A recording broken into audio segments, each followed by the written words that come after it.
যারা দৌড়াচ্ছে না ভাই, হাজার হাজার মানুষ গুম হয়েছে, সবগুলোই আওয়ামী লীগের সন্ত্রাসী এবং শেখ হাসিনা সকলকে হত্যা সকলের নামে মামলা। আজকে বাংলাদেশের জাতীয়তাবাদী দলের নামে অন্তত কমপক্ষে 2 লক্ষ মামলা রয়েছে। একটু জোরে বলেন। মরেও শেষ পর্যন্ত শেখ হাসিনা রক্ষা পায় নাই। বাংলাদেশের মানুষের আন্দোলনের মুখে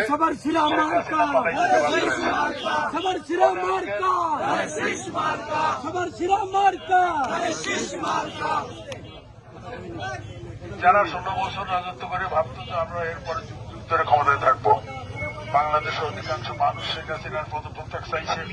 বাংলাদেশের মানুষ শেখ হাসিনার বিপক্ষে অবস্থান নিয়েছে।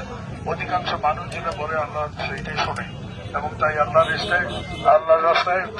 ইচ্ছায় শেখ হাসিনা পলায়ন করতে বাধ্য হয়েছে। বাংলাদেশের মাটিতে আর কখনো শেখ হাসিনার জাত গোষ্ঠী কেউ আসবে না।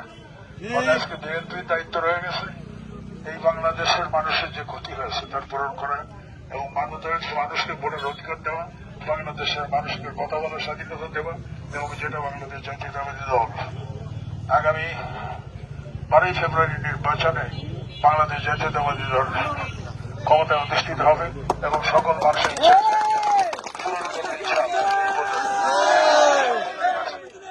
সকলের কাছে ধানের শীষের পক্ষে সবাই ধানের শীষের সাথে থাকবেন এই আশাবাদ ব্যক্ত করে আপনাদের ধন্যবাদ।